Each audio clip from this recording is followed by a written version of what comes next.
Good evening, ladies and gentlemen. And I know that for the last couple of weeks, we've actually sort of had an influx of a lot of things from Chris Chan, which I'm first of all, I must say, I can't exactly begin this video without first expressing my utmost admiration and thankfulness to those who have actually stuck with me through talking about a lot of the madness about Chris Chan for the last couple of weeks.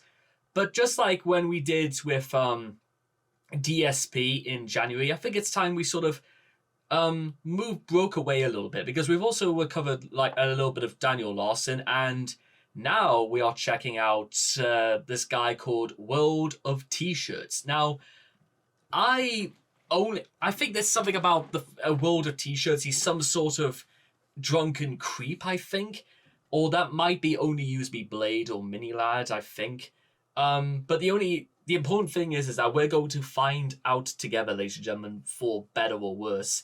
And also, curiously enough, I'm using the YouTube channel Nick Nobody as sort of like my starting point of reference. This is very much my anchor point for like outside of Smokey MC and maybe a couple of other channels devoted to this sort of thing. Because Nick Nobody, for those who don't remember, is how I first discovered Daniel Larson. And, well, I know that Daniel Larson's got some appeals in court coming up, so we might check those out when, like, further details are sort of, like, emerged.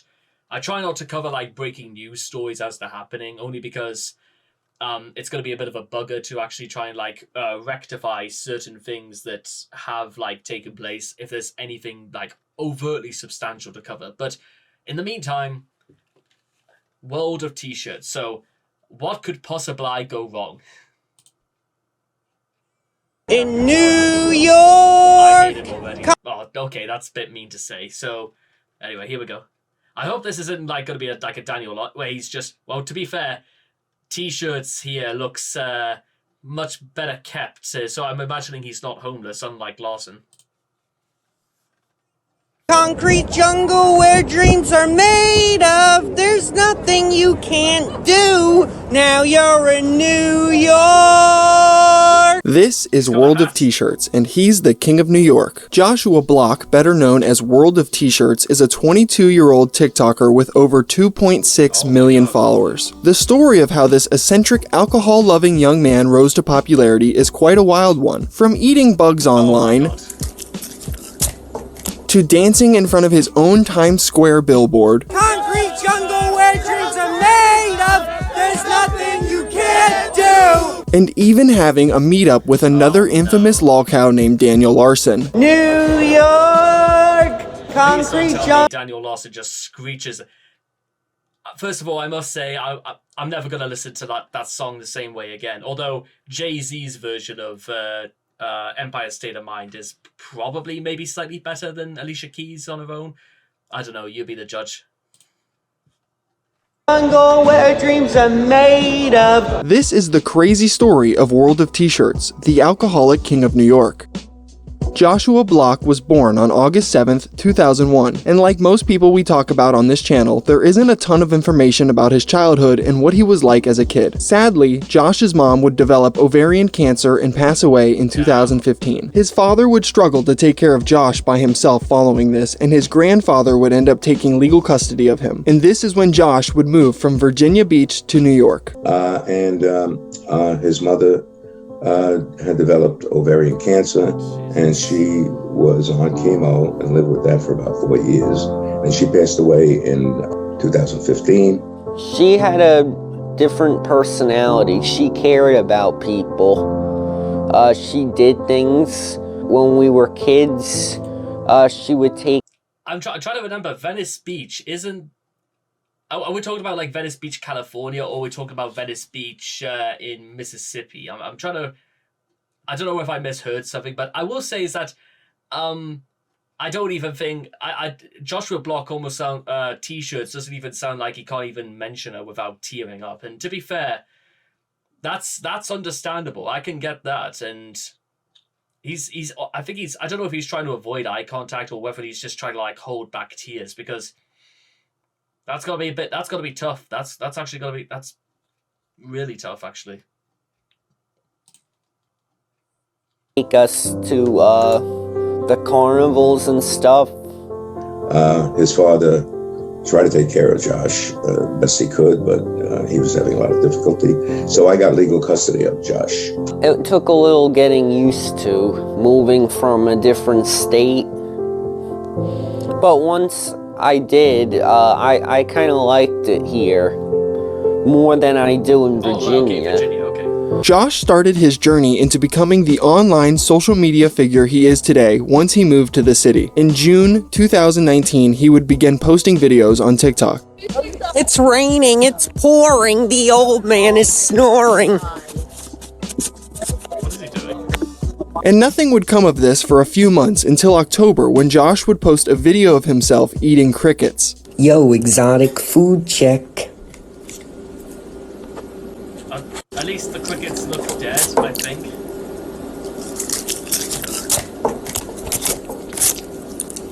To be honest, there are people who eat snails, so I hardly see this as like the worst thing that. And to be fair, there are actually some crickets that are actually perfectly fine for human consumption. But that being said, I've never eaten a snail or a cricket, and well, I don't really see any reason to either. It's like he's almost becoming like the new Shoe Ice right here. Is that guy even still alive, Shoe Ice? I'm not sure. After going viral for the first time, Josh started to make even more TikToks in the pursuit of internet stardom. While a lot of his videos at the time did not garner much popularity, the ones that did helped him gain a small audience. And some of the things Josh was becoming known for was the awkward way he dances, the deadpan way he speaks, and his lip sync videos. I don't know if Josh has ever been able to properly sync up one of the songs he's trying to sing, and there's just something so funny about that to me. You don't need to be a doctor to realize Josh is on the autism spectrum, and this is a major contributor to all of his eccentric quirks and behaviors. I also don't think you need to be a genius to figure out what kind of audience was forming around Josh at this point in time. I describe the people who are looking towards Josh slightly annoyed to say whether or not they're fans or not. It's a crowd, definitely, absolutely, but then again, I think there are probably more eccentric things happening in Broadway anyway, but I don't know. I've never been to New York. I know a lot about it, but I've never been there myself.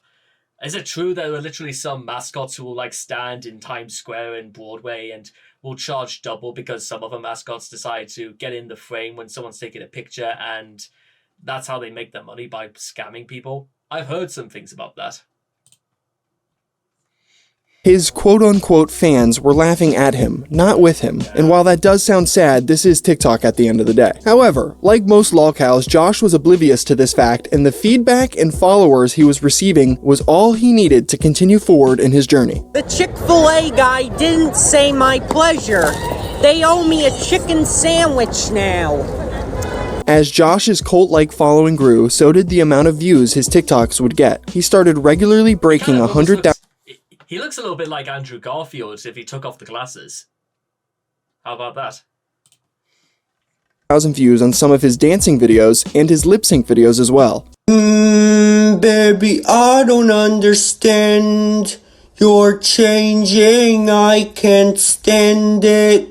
While a majority of Josh's followers were just there to laugh at him, this would not discourage him from starting new online ventures to try and grow his brand. On April 8th, 2020, he would create a YouTube channel called World of Interviews. And now there are only 2 videos on this channel we can look at. The first video is a YouTube short of Josh explaining what the channel was about. Welcome to World of Interviews, a YouTube channel where we do podcast interviews with famous TikTokers. And the second video is a 5-minute interview on Josh himself. In the month of August, I started making TikToks. In the month of September, I grew to love the app. And then in the month of October is when I started to get famous. And I've been growing ever since then. I have about 241,000 followers. I'll absolutely say this about Josh, and you know what's kind of interesting is that we're like 5 minutes in, and actually I feel incredibly bad for Josh right now. I mean, he has at least 11 times more followers on TikTok than I do, and again, it's not a contest or anything like that, but it would be so easy to say that, you know what, it's just, it's something of a running theme through some of these locales outside of DSP, is that some of them probably just didn't get the breaks, that the good starts in life that they felt like they had, or issue with circumstances. We know about Daniel Larson's parents where, well, his mother had issues. His grandmother was really the one to take care of him. And then there's, of course, Chris, who had scathing childhood issues regarding things like education and the way that he tried to understand the world. Even to this very day, it's still such a challenge. And Josh, I feel like Josh never had like, I would have Josh was like pretty silent through a lot of his childhood, because he sounds like the sort of person who hasn't spoken for a great part of his life. Or maybe he was just alone for a large part of his life. And I have read in places where not speaking can actually alter your voice, because without having the need to speak, you could sometimes go mute for like months, and it's like Josh is just trying to find his voice, literally. So rank within the top 10,000 on famous birthdays. We should get as many subs on here as possible, and we should make money through the monetization once we reach that requirement. Hey, you know It's what? clear. I'll certainly say this for Josh. You know what? Reach for the stars, young man. That's all I'm going to say about it. So, and again, even to people out there, you know what? Don't give up on your dreams. It couldn't be any simpler than that.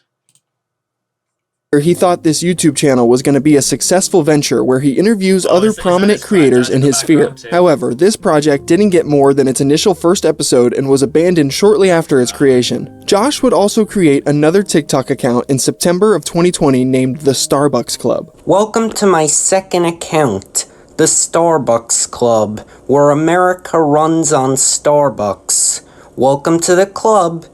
Don't forget, you can only follow this account if you like Starbucks. You see, Josh I like Starbucks, but I'm not too sure if I like it that much. here is a big fan of Starbucks and for some reason decided to create an entire account dedicated to the franchise and its fans. And you were only allowed to follow this account if you drank Starbucks coffee. If you're a Dunkin' Donuts drinker, get out of here. You can't follow this account. It's not for you. Why do I buy $5 drinks every single day? 'Cause I do what I want with my money. Oh yeah, burning those sweet TikTok bucks. 'Cause I can't stand it burning a hole in my pocket. Or my phone, 'cause I do everything mobile. While both of these side projects had failed, his main account, World of T-Shirts, was becoming bigger than ever. On September 27th, a TikTok of Josh critiquing a satire video of someone using ramen noodles to fix a toilet would go viral, gaining over 300,000 views. Josh would post a video explaining how pandemics happen every 100 years, and that would gain almost 2 million views for some reason. His next big TikTok would come on October 6th when he would dye his tongue purple with Jolly Ranchers. So these will change the color of your tongue permanently for weeks. We're gonna put these in my mouth and wait 10 minutes.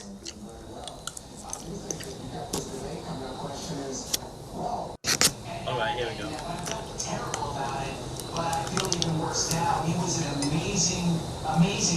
It's not coming off.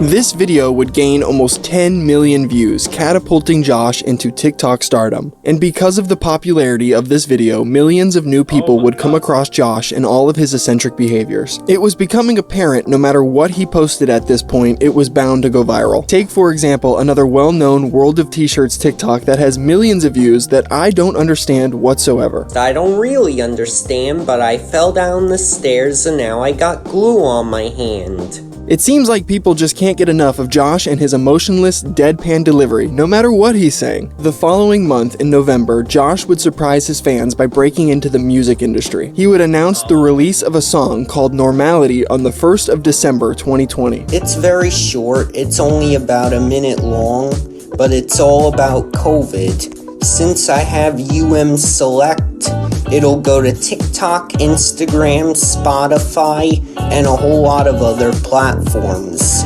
Be ready, it'll be coming. And just like he stated, on December 1st, Josh would release his 47-second long song to the public.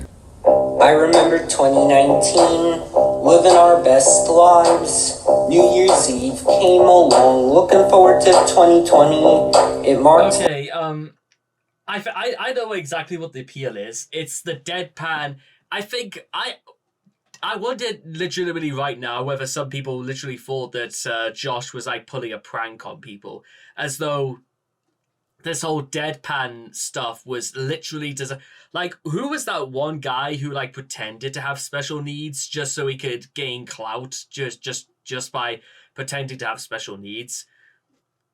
I wonder if they must have thought like Josh was doing the exact same thing, as though this was all an act. I mean, it's not like you need to have emotions to be able to do the TikToks. All you need to do is sound strange and do strange things, and automatically you can become the famous. Yeah, I don't think I can pull that off. Literally, it's not really my style. Though, with that being said, I can understand. Again, I'm not even laughing at this. I'll give Josh absolute credit. You know what? He's a trier, though. That's what I'm gonna say about that. I wonder. Although I must say as well, like, oh god, I'm not gonna get into the details about like what my COVID story was, but surviving a pandemic is certainly one of those things that happened in my life anyway. The new decade, everything was fine till March. Toilet paper shortage, quarantine, masks, social distancing, no job, no school, no nothing, lockdown. Everything cancelled. Oh no. I'm inventing a time machine so I can go back to 2019 and bring back normality. Get it? Normality, just what we need. We need normality. I'm inventing a time machine so we can bring... Oh, okay, I can't do it with this. How is it? It's only 47 seconds. I feel like we've been here for hours. Back normality. Someone tell Daniel Larson he finally has some competition. Josh wouldn't stop with the release of just this one song. On December 31st, he would announce the release of his second song called Coffee and Boba Tea. This song would be released on Spotify and got over 130,000 plays. Wake up in the morning, throw some clothes on, check my phone, run out the door. Where do I go? Of course, to get some coffee and some boba tea. Do I like it? Yes, I love it. I'm addicted, can never get enough. Woke up this morning, not feeling good. All I want for breakfast is some coffee and boba. Coffee and boba. Coffee and boba. Fortunately for everyone, Josh wouldn't release any more... Can we just give this guy a show or something? Come on, give this guy a show. Just... let's see his antics and just see what he does next. He'll be starting his own porn business next before this, and it'll be like friggin' like it'll be like catching lightning in a bottle. Music following this song. Instead, he would start taking his content to the streets of New York City. Josh began walking around singing Empire State of Mind by Jay-Z, and he would specifically sing the chorus by Alicia Keys, and this is where his most popular TikTok of all time would come from. In New York, concrete jungle where dreams are made of, there's nothing you can't do, now you're in New York. This TikTok today has gained over 30 million views. And while that seems great for Josh's growing online presence, if you ask me, this is the catalyst of his downfall. With more eyeballs on him than ever before, he began to get approached by fans for photos and videos while he was out filming. Can I get a quick selfie with you? Not now, after I'm done with this segment.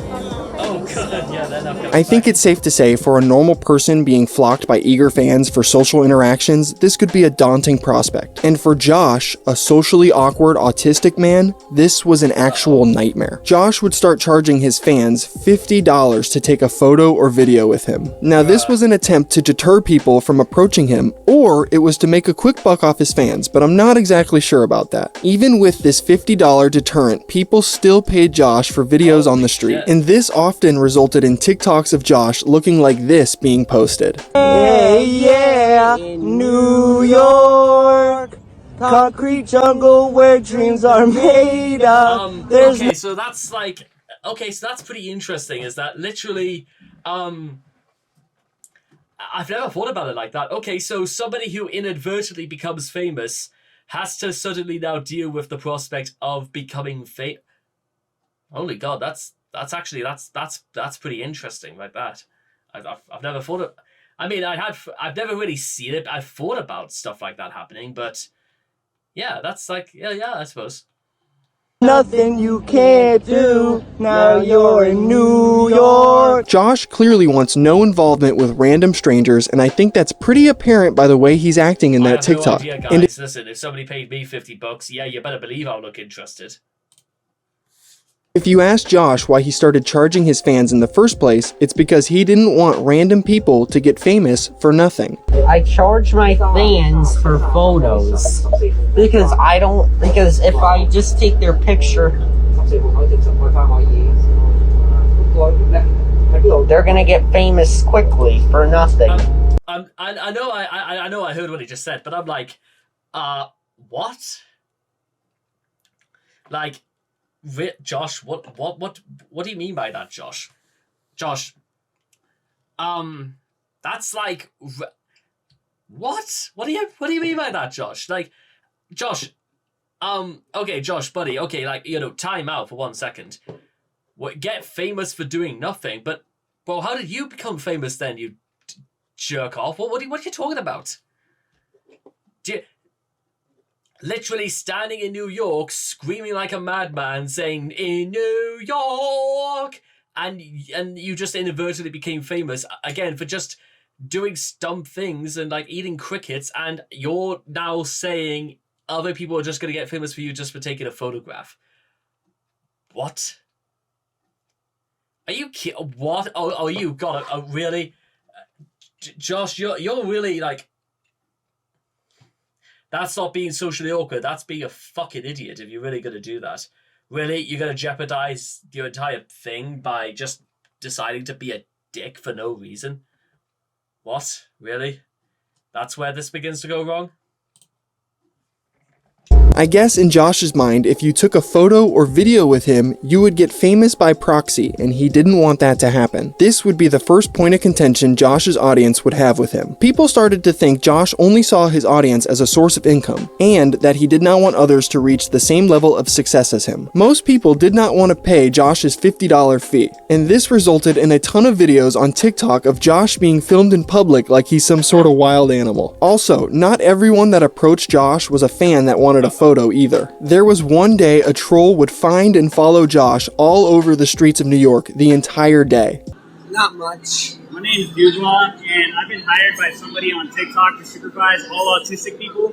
And looks like you're in need of my help. I'm going to be your bodyguard / caretaker. No, you won't. Okay, funny maybe in retrospect, but also, again, it's for the sake of, like, that would be pretty creeped out if that somebody did that to me. I'm not even joking. Then again, I don't think people would have. I think people would have the foresight to know not to get in touch with people like me, because to be honest, I couldn't imagine gaining that sort of popularity if I was doing the things that Josh did. Go away! You want me to call the police on you? What a coincidence, bro. I just wanted to say I fuck with you, bro. A lot of people need to be like you. Look, I run my space. Don't want to talk to you. I'm here to help. No! If I'm calling the fucking police, Whoa, Josh. Whoa. and It's Douglas States. why don't I report I don't you? know. I've been paid. Bro, I've been paid to come. Well, tell him to cancel. Tell him you want the money. Chill out. Go away. Don't make me.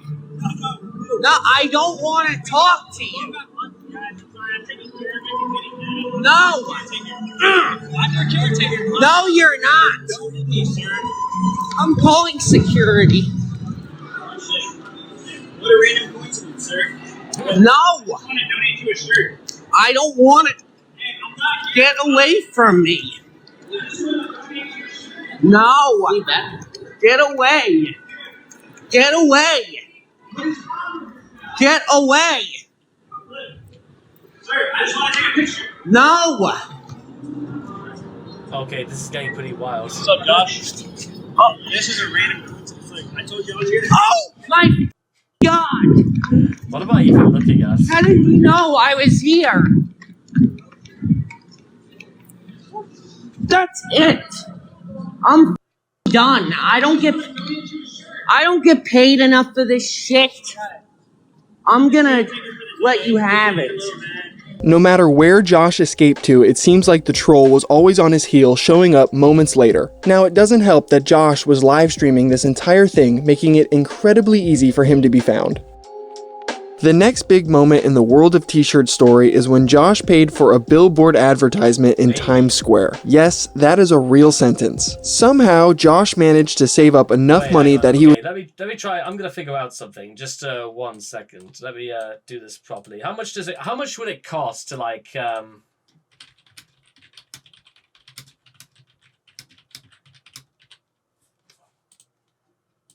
get billboard space?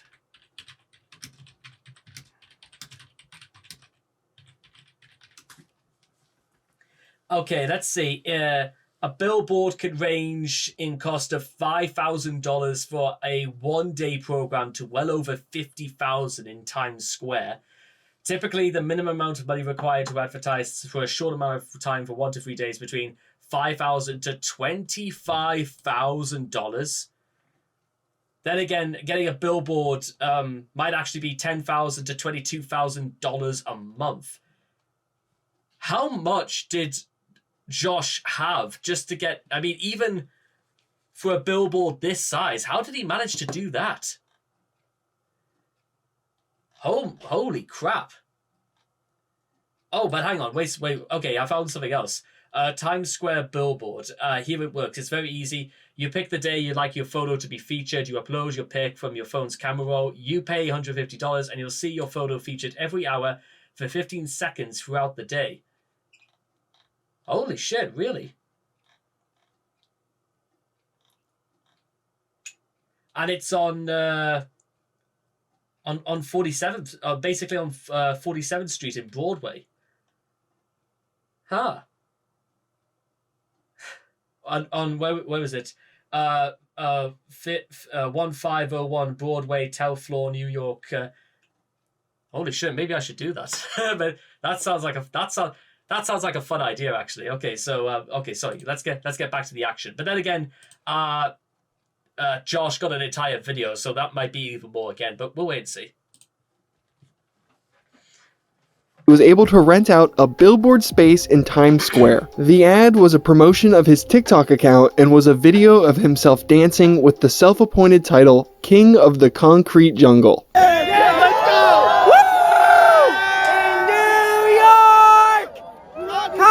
Jungle where dreams are made of. There's nothing you can't do. Now you're in New York. These streets will make you feel brand new. These lights will inspire you. Let's hear it for New York.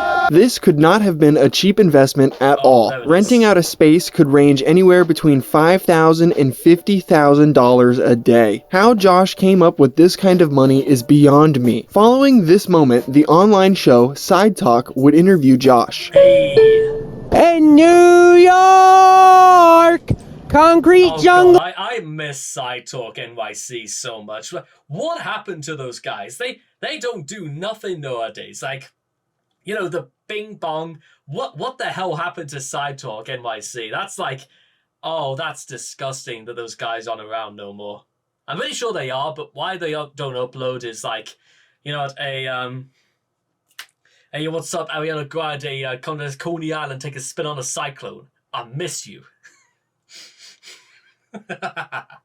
Oh God, that was funny. Go where dreams are made of. Got Louis Vuitton because I'm banned from the Gucci store. Oh, yep, unfortunately I'm banned from there. Banned. Banned. He banned. You have been permanently bad. Michelle Obama ruined our school lunches. What do you want to say to Michelle Obama about the school lunches? Our lunches are disgusting. Friday, coffee and boba. Saturday, coffee and boba. Sunday, coffee and boba. I run this city now, me. Can you tell the people about your level of clout? I'm like movie star famous. I can't go How anywhere. the hell did this? What this? Okay, this is like getting really, really out of control. How the hell did this happen? What am I even looking at? My dude right here, he doesn't even know what the hell's going on either. This is just bizarre. But I kind of like this story somewhat. It feels fucking weird, but it's cool weird, if that makes sense. Without getting recognized. Can I get a picture with you? That'll be $25. He turned a pandemic to a bandemic. And he got banned from Gucci. Banned from Gucci for life. Too much money. You see this? It's Louis Vuitton. This interview would do well enough for them to come back not too long later for a second round with Josh. It would be in this 1-minute segment that would spawn a new catchphrase for the world of t-shirts. What do you want to say to 6ix9ine right now? He claims to be the king of New York. I'm the king of New York. 6ix9ine is not the king. I am. That's right, claiming he's the king of New York. This would be one of his new favorite things to say following his interview. There's an abundance of videos of Josh boasting this all over New York. I run this city now. Me. This is my city. New York is my city. I run this city. Me. This is my city. New York's mine. I run New York. This is my city. New York is mine. What is he doing? At this point in the story, Josh has become a full-scale TikTok celebrity, and apart from people disliking him charging for photos and videos, there was really no controversy surrounding Josh. While most people viewed him as an online laughingstock, there was a core sector of legitimate fans that wanted to see Josh succeed at this point. It would be in the next incident we're about to discuss where the court of public opinion will start to shift in a negative direction for our main character in this wild story. Not long after the Side Talk interviews and boasting he's the king of New York, a fan would take Josh fishing. After the pair would catch a bluegill, Josh would claim that the fish lives in dirty water and then proceeds to smash it into the concrete beneath him. After slamming the fish onto the ground, Josh would proceed to stomp the life out of it while maniacally giggling the whole time.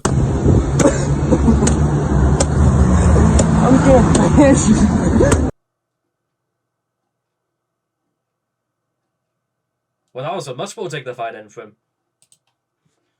Bash his brains out.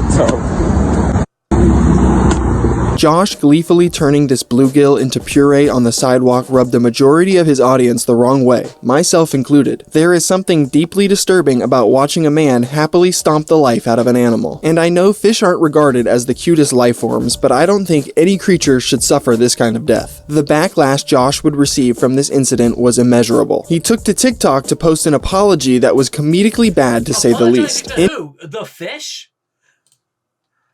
In his apology, Josh would claim that the fish was already dead, even though it was just caught and pulled out of the water. And then he would go on to say that the man filming him did not pay his cameo fee, so he should not have been filmed in the first place. Okay, so a lot of people are upset about a leaked video of me stomping on a fish. First of all, the fish was already dead. The person who recorded me without my permission. They didn't pay the cameo, so they weren't even supposed to record me. You know what? But the only way Josh could have made this apology was if he literally said there was a leaked video of me stomping a fish to fucking death. I stomped its fucking lights out, and I giggled saying, "Take that, you motherfucking fish. I hope your kids aren't watching this, because I would have caught them and stomped their fucking brains out too."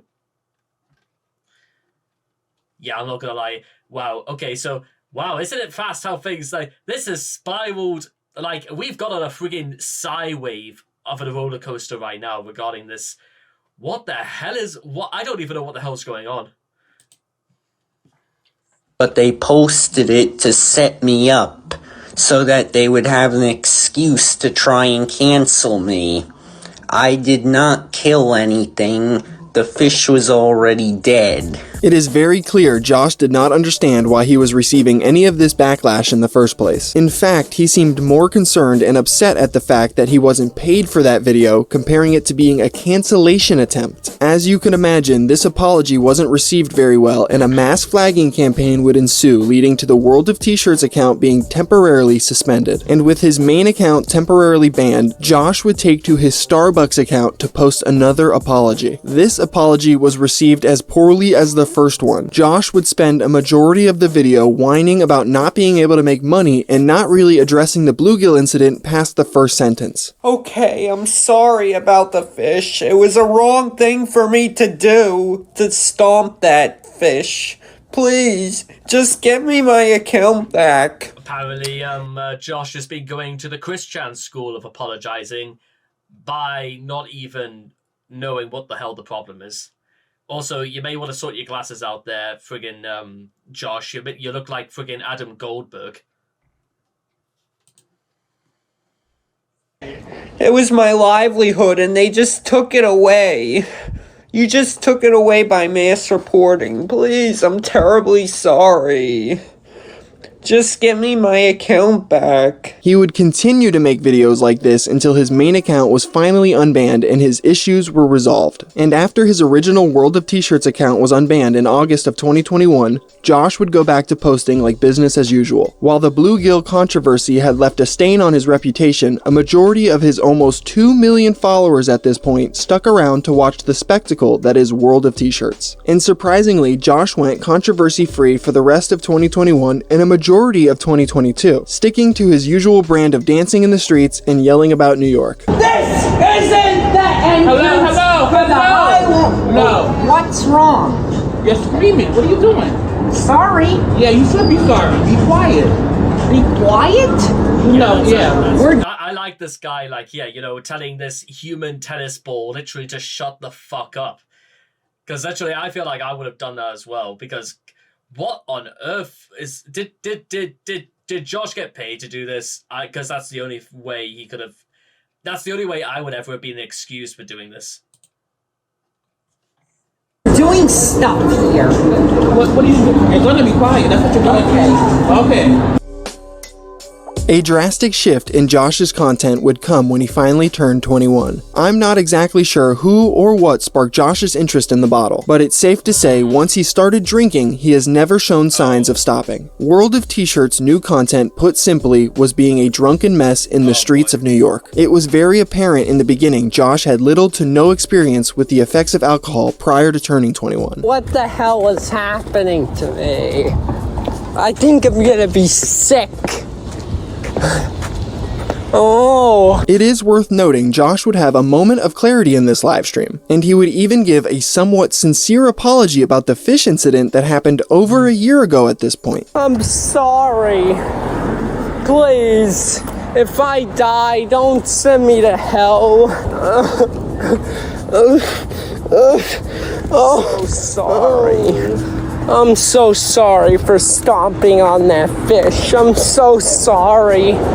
I promise I'll never do anything like that. The World of T-Shirts audience ate this new style of content up. And I know that sounds crazy, but as I mentioned earlier, this is TikTok at the end of the day. While there is a group of fans that want to see Josh genuinely succeed, a massive majority of people tune in to World of T-Shirts to watch him make an ass of himself in public. And this is something Josh would do exponentially when he was drunk. I took a tequila shot and I vomited.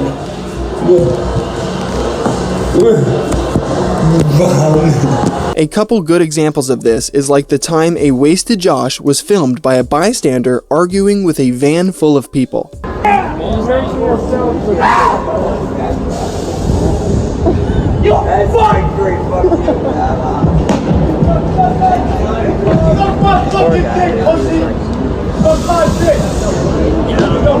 Okay, guys, listen. I'm just gonna take a short time out from this. I'm just gonna explain to you guys. Don't do this. Don't fucking play with the traffic, because you know what? Some people won't even if somebody did hit Josh, they would get all the blame, and Daniel would receive thousands of dollars in compensation to not only pay for his medical bills, but also, also you might accidentally kill Josh. So don't do that. It's not good for anybody's conscience to kill anybody, accidental or otherwise. But I'll say, Josh, we've got this on camera of you just running out of the streets drunk off your ass. And first of all, I don't know exactly if the rules in America are different, but being drunk and disorderly can land you in jail. So yeah, don't do that either. Because listen, I don't know exactly where in New York they are. I don't know if they're still in like Broadway or they're in the Bronx or in Queens. But yeah, there are some people who literally don't fuck around with this and will literally take the I mean, again, I don't really think there's like gang or even low petty criminals would assert to murder just on a whim. But again, give somebody the opportunity to do something bad and they probably might take you up on it. Especially if somebody literally runs out in the middle of nowhere doing whatever Josh is doing. I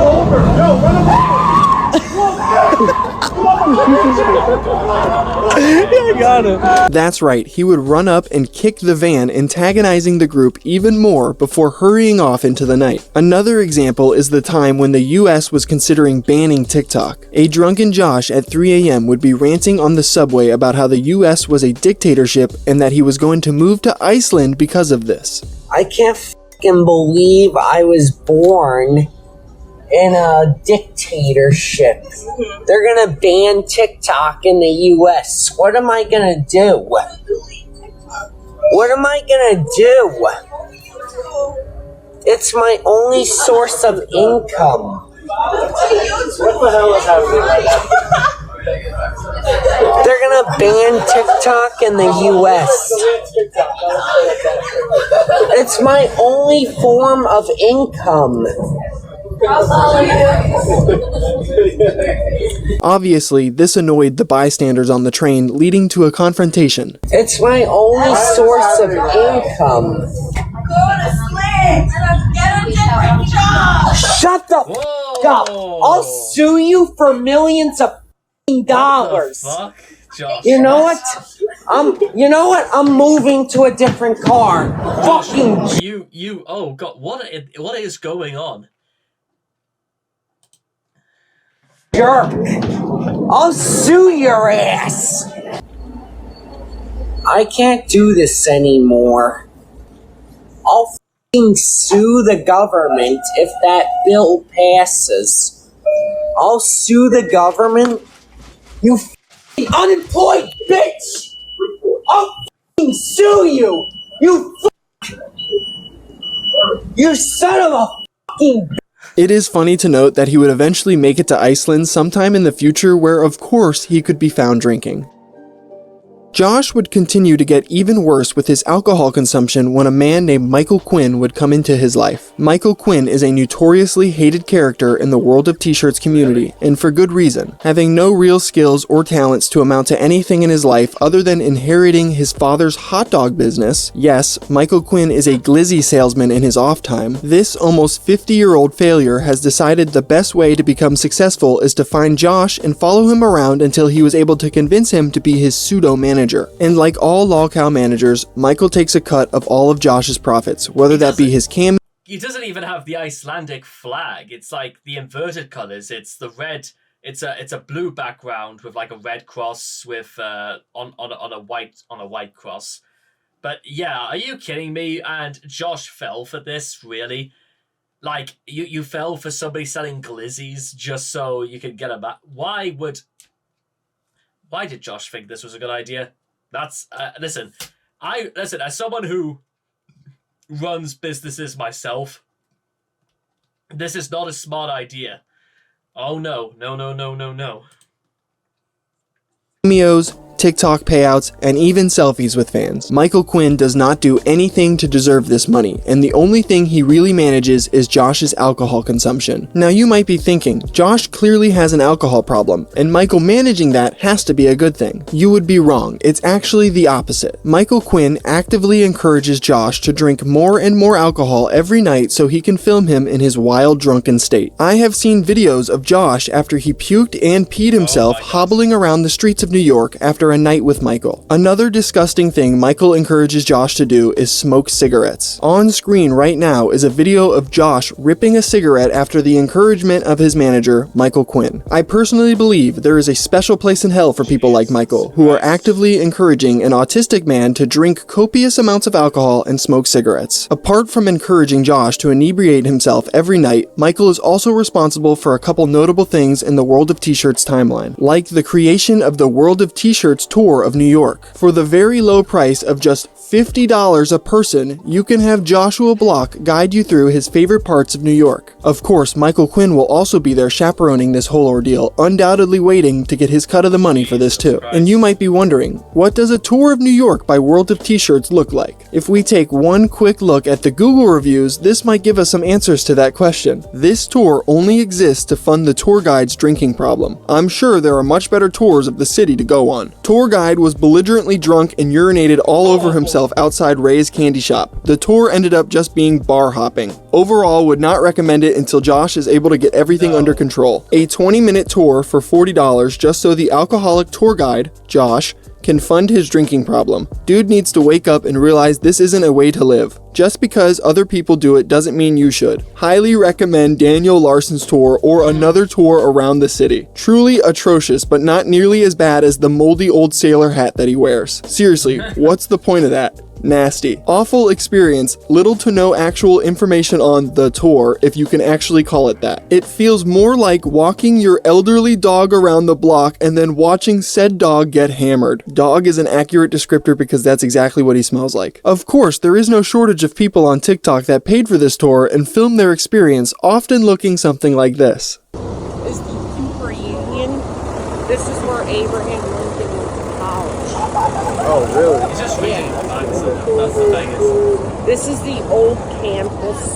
That's a new campus. Now, obviously, Josh's New York tour would be a hotbed for trolling activity. One thing people like to do is show up for the tour and take his hat. Someone's beating him. Where's the hat? Elmo took Where's the hat? The red guy in the red. No. Not the hat. Where's the fucking hat? Somebody stole it! Who would want to steal a fucking hat? I'd like to note that people with autism often have a comfort item or object that helps soothe them in unusual or unique situations, and Josh's hat is most likely his comfort object as he wears it every single day and really doesn't like when people touch it. So showing up to his tour and taking it from him and running away is actually a pretty messed up thing to do. That guy tried to steal my hat again.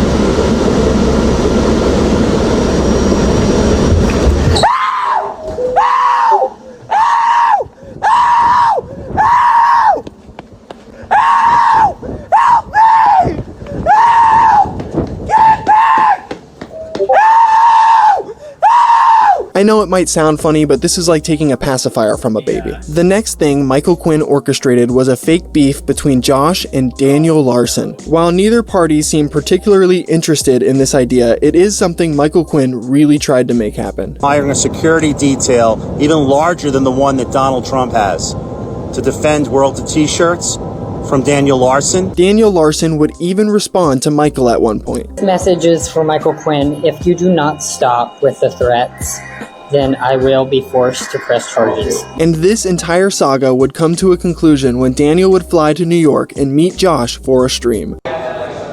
New York, concrete jungle where dreams are made of. There's nothing. First of all, Daniel Larson looks like he's seen better days anyway, but also just both of them look like they don't want anything to do with this. Jesus Christ. You can't do, now you're in New York. After Josh would serenade Daniel with his favorite song, they would sit down and have an awkward conversation that was mainly driven by Michael Quinn. The meeting of these two was very lackluster, and there really isn't much to say about it beyond that. The two would part ways after their brief interaction, and they wouldn't cross paths again. From this point forward, Josh's descent into alcoholism only gets worse. He drinks all day, every day. If you just scroll through his Instagram or his TikTok, you will be bombarded by images of Josh Fucking Starbucks guy. What happened with that? with drinks in his hand or at bars drinking. No matter where he goes or what he does, he manages to find alcohol to consume while doing it. Josh's drinking habit has gotten so out of control at this point that there is an account called World of Alcohol Tracker that was created to keep track of his daily consumption. Since Josh posts every single drink he has throughout the day, keeping track of this consumption wasn't an incredibly difficult thing to do. Really big shout out to the World of Alcohol Tracker for putting in the work and showing us how much this guy actually drinks. This is what an average day of drinking looks like for World of T-Shirts. Before we get into the rest of the video, I want to pause and just lay out a disclaimer. This is dangerous. Please do not replicate what you see in this video. It can result in serious injury or permanent damage and consequences. I'm going to talk a little bit faster in this video so it doesn't take 5 minutes to get through this video. Starting off the day at 1 p.m. we have a 8 ounce or more glass of wine for 2 standard drinks, $16 and 300 calories. Shortly after we have a high noon at 1 p.m. for 1 standard drink, $8 and 100 calories. Less than an hour later at 2 p.m. we have a 99 shooter for 1.5 standard drinks, $2 and 200 calories. 3 p.m. we have a 24 ounce draft dark beer for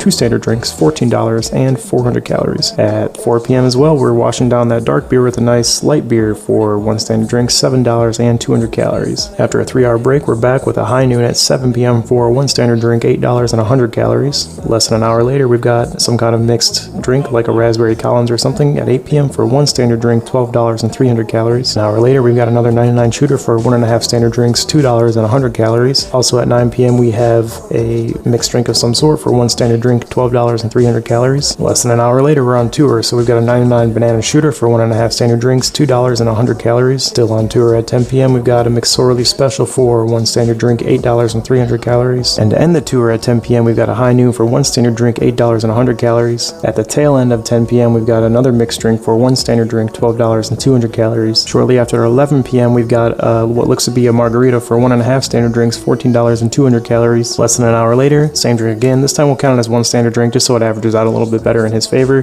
For 1 standard drink, $12 and 200 calories. It's midnight, we've got a specialty shot here, but this is going to be 1 standard drink, $10 and 100 calories. Into the late hours of the night, it's now 1 a.m. and we've got a mixed drink for 1 standard drink, $12 and 200 calories. 2 a.m. it's a bit hard to see, it's dark where he's drinking, but it's a taller mixed drink. We'll call it 1.5 standard drinks, $12 and 200 calories. To end the night at 2 a.m. we're going to have one more shot for 1 standard drink, $8 and 100 calories. Before we go on to totals, I wanted you to take a quick look at this chart. Between 0.15 and 0.19 is the beginning of the blackout range. 0.20 to 0.24 is the latter stages of the blackout phase. Now everybody's different and everybody has a different tolerance, but in the 0.25 to 0.39 range, your symptoms could range anywhere from... I would say, actually, taking what I probably drink within a month, I would say roughly maybe in the 0.8 to 0.1 ratio. But bear in mind, this is talking like what I drink in the span of like a month, which could be like 3 drinks maximum. So no more than about 15 quid just in drinks. So it's maybe possibly like, yeah, not in one go. If it was in one go, oh God, like lethal dose of most people is that much. Oh my God. Nothing to risk of no longer being alive. That being said, let's take a look at the totals. Josh had a total of 23.5 standard drinks last night. It put his max BAC at 0.31. That's beyond the blackout range. He spent a total of $167 and drank a total of 3,500 calories. Lastly, if you take a look at the bottom of the chart, you'll see at 11 a.m. the next day, this morning, he still has a BAC of 0.16. If we fast forward and look at the chart for today, even though he hasn't had any drinks yet on camera, he won't be completely 100% sober until 9 p.m. tonight. So there are very few hours in the day that Josh will spend with no alcohol in his system. The World of Alcohol Tracker would even break down Josh's average alcohol consumption for the entire year, and this is where the statistics get really sad. In December, Josh had a total of 306.3 standard drinks on camera. That's an average of about 10 per day. He spent a total of $1,502 on alcohol. He drank a total of 47,950 calories In alcohol, that's the same as 86 Big Macs. Throughout the entire month of December, Josh had an average BAC of 0.08 hour by hour. His highest BAC in December was 0.35, which is much higher than the blackout range. Reminder that the blackout range starts anywhere between the 0.15 and 0.25 to 0.3 range. It's different for everybody. Everybody's different, but 0.35 is after the blackout range. This is like where you're entering coma territory, alcohol poisoning levels. He spent a total of 243 hours with a BAC of 0.00. That's 33% of the month he was completely sober. He spent 477 hours last month with a BAC higher than 0. That's 66% of the time. He spent 291 hours with a BAC of 0.08 or higher, and that's 40% of the time last month. That means for 40% of last month entirely, he had a BAC higher than you are allowed to drive with. He spent 67 total hours last month blacked out. Reminder, that's a BAC of higher than 0.2, and that's almost 10% of last month was in a blackout state. Across the whole month of December, Josh averaged 0.43 drinks per hour, and that's approximately the same thing as taking a shot of vodka every 2 hours for an entire month. If you take these numbers above and average them out over an entire year, Josh will have a total of 3,675 drinks. He will spend a total of $18,024. That's enough to buy a 2016 Dodge Charger with a couple $100 left over to put in your pocket. Or instead, you could book an all-inclusive trip to a resort in Cancun, Mexico at about $360 per room per night. You could stay for 52 days. That's right, instead of spending $18,000 on alcohol, you could go live for 2 months at an all-inclusive resort. That would be pretty crazy. And lastly, over an entire year on average, he will consume 575,400 calories in alcohol. So you should all keep those numbers in mind when you decide to buy a Cameo or pay for a tour through New York with him. You can almost guarantee Josh is going to use that money you give him to buy alcohol. Or he's going to use it on a plane ticket to fly to different places to get wasted. Just take a look at all the places Josh has been this last year traveling. Not only that, but Josh probably eats better than both you and I do. Apart from the images of his drinks, Josh also likes to post the food he's eating, and let me tell you, it's nothing to scoff at. Son of a bitch. I spent $89 on French onion soup, shrimp scampi, and a glass of wine. Fucking price gouging. However, if Josh was just spending his money on expensive food and traveling, that wouldn't be the issue here. At the end of the day, he is an autistic man with a severe alcohol addiction that's being taken advantage of by Michael Quinn and trolled to no end. The story of Joshua Block is kind of a sad one. What once was a naive, goofy kid dancing in his grandpa's house is now an alcoholic mess wandering the streets of New York. Although he's managed to make quite a career out of what he does, Josh definitely needs a real role model in his life to help him with his alcohol addiction and get him away from Michael Quinn. Not too long ago, Josh was even arrested for subway surfing. Subway surfing is when someone rides on top of, the side of, or behind a subway car, and while I can't see Josh actually doing this, there is footage of him being escorted out of the subway by police, so he was arrested for something. Just another prime example of why Josh needs a serious role model in his life to get him on the straight and narrow. This has been the story of World of T-Shirts, the alcoholic king of New York. Thank you to everyone. Jesus Christ. Okay, so there we have it, ladies and gentlemen. That was the absolutely insane, wasted potential, really, of the world of T-shirts. The king of New York City. That was just. I think I need to lie down. That was absolutely insane. The fact that not only World of T-Shirts actually managed to make something of it, but he decided literally the best thing to do was to get wasted and for someone to take advantage of him. That's dreadful. That is absolutely dreadful. And you know what? It's even one of those things where if somebody was there to be like a role model for Josh, his life would have been saved immediately.